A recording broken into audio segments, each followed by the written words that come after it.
Well, after a long break, here we are again.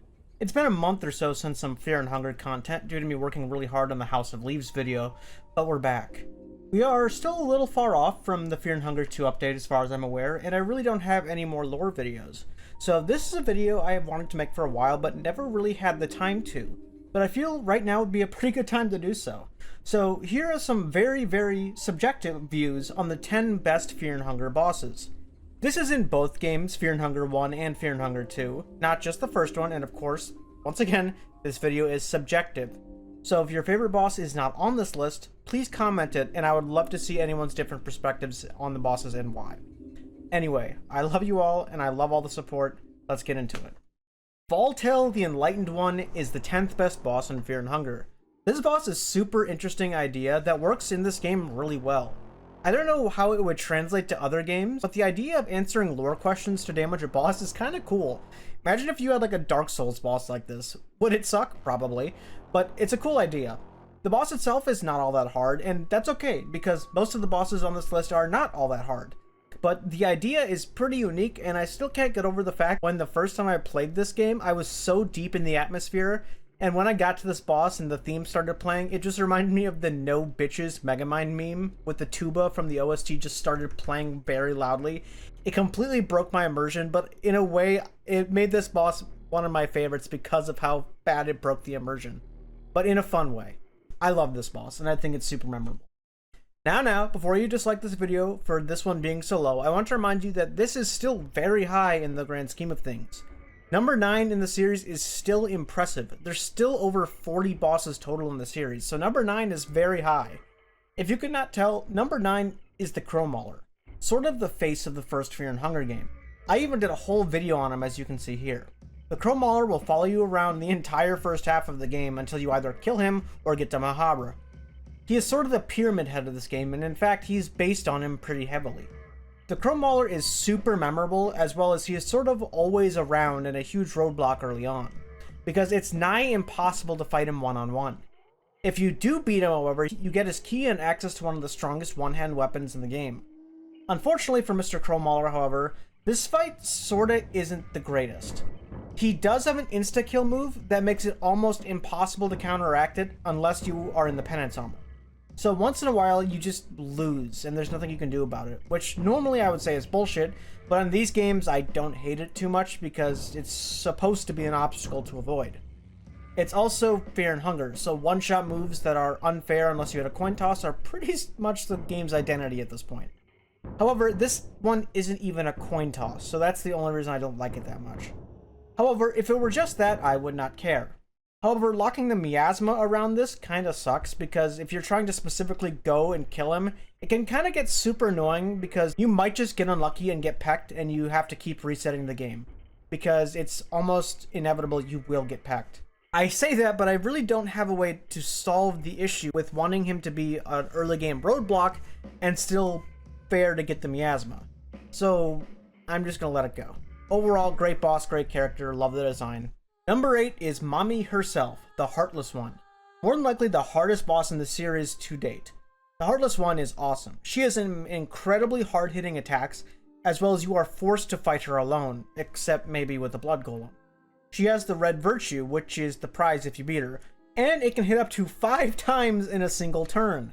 So if you don't have some serious healing and buffs, you're not going to last more than a turn or two. What I usually do is pop some pet pills and heroin, and then in the fight I will use a brown vial. This gives me plenty of times to attack, plenty of attack buffs, defense buffs, and speed buffs. For my accessories, I used Nashra's head as well as the fluted armor, and a combo of the Leechmonger ring and the Ring of Wraiths. Even with a super buffed and super powerful stuff, I still could not count on winning every single time unless you have the Meat Grinder. I use the Circle Spear in this footage, and that seems to do good enough, but it will not be a one-size-fits-all. You'll still lose a fuck ton to her. Unfortunately, we don't know too much about the Heartless One in lore yet, but it's still an amazing fight. The fight, I believe, is also the only way you can get the light-sensitive status effect, but I'm not 100% sure on that. It's just all around a super awesome boss that is a fucking monster of a fight. The only downside to this fight, and I'm probably going to get some hate for this in the comments, but I really don't love the music of this fight. It's a unique track, but I don't know, I'm just not the biggest fan of it. The only other thing I don't like about it is this is a fucking chore to get to this fight.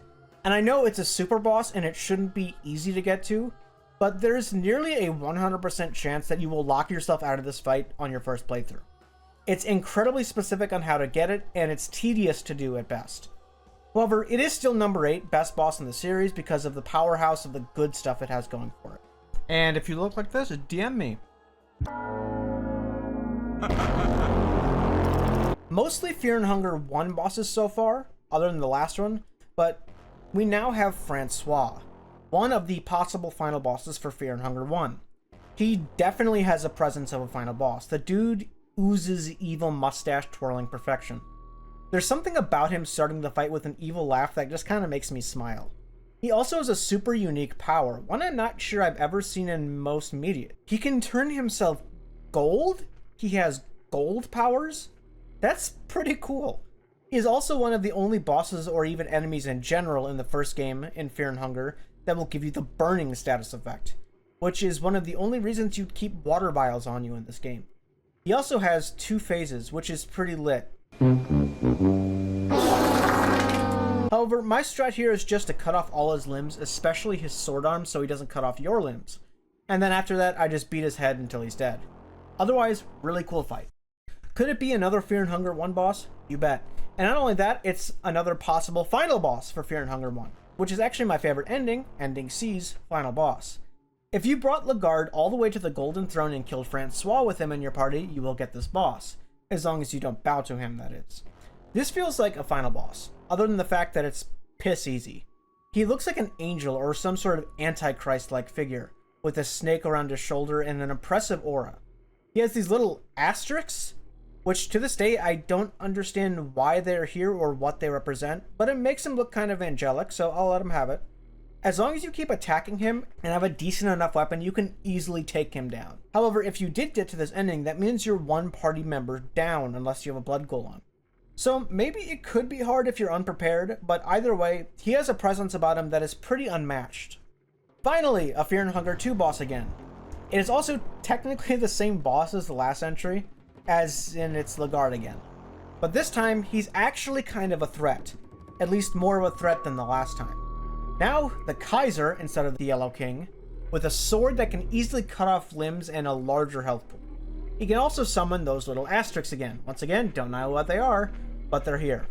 He can also cast Black Orb, which he could do before, but now it's an actual threat, because unlike last time, there is an even more difficult boss after the Kaiser, and you don't have a chance to save or anything unless you have a Book of Enlightenment.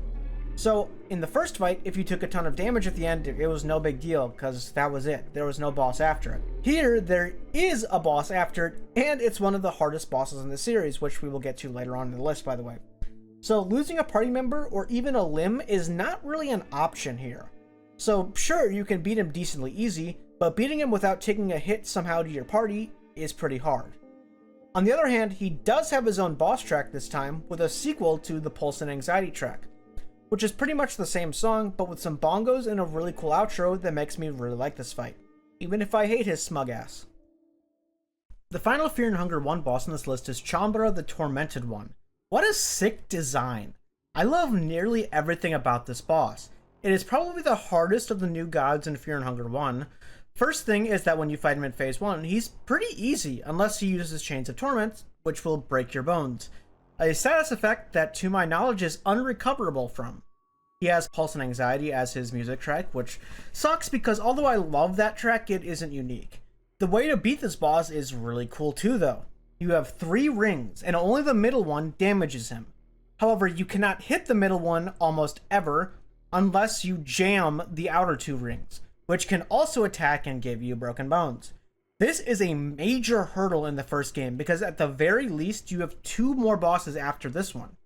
But the design here is so cool, and yes, I know it's based on the Silent Hill monster, but it looks so awesome. It also gives one of the coolest lines of flavor text in the series when it transforms into Phase 2, and that is, a terrible sensation fills you, as if something about to happen should remain unknown to human eyes. This boss is what makes Fear and Hunger 1 so great in my opinion. Although I like the second one better, the first one is just so incredibly dark and Lovecraftian. Okay, for number 3, I'm going to cheat, because it's not one boss, but 12 bosses. That is every Moonscorched in Fear and Hunger 2.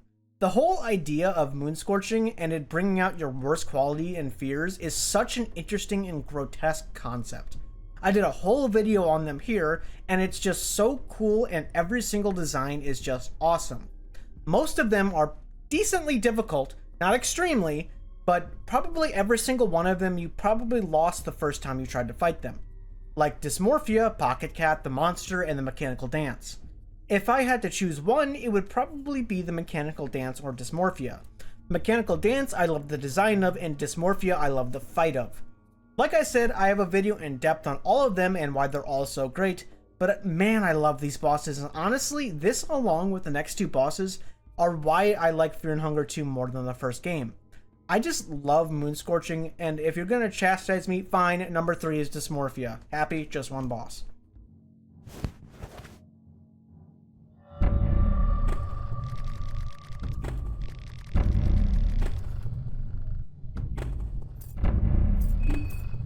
Number 2 is my favorite character in the entire series.